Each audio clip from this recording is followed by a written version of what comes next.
জম্মু কাশ্মীর নিয়ে পাকিস্তানের আগ্রহ শেষই হয় না। রাষ্ট্রপুঞ্জের মঞ্চে ফের একবার পাকিস্তানকে চাঁচা ছোলা জবাব দিল ভারত। জম্মু কাশ্মীরে মানবাধিকার লঙ্ঘন হচ্ছে বলে অভিযোগ এনেছিল পাকিস্তান।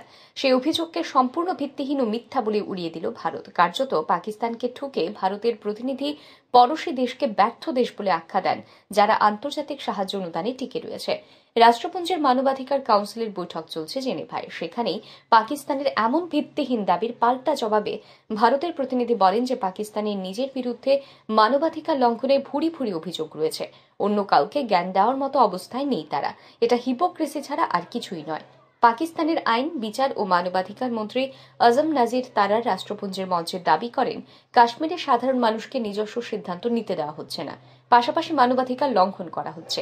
এর জবাবে ভারতের রাষ্ট্রদূত বলেন, এটা খুবই দুঃখজনক যে পাকিস্তানের তথাকথিত নেতা ও কূটনীতিকরা জঙ্গি ও সেনার দেওয়া মিথ্যা তথ্য নিয়ে ক্রমাগত মিথ্যাচার করছেন। জম্মু কাশ্মীর এবং লাদাখ সর্বদা ভারতের অবিচ্ছেদ্য অংশও থাকবে। বিগত কয়েক বছরে জম্মু কাশ্মীরের রাজনৈতিক, সামাজিক ও অর্থনৈতিক উন্নয়নই তার প্রমাণ।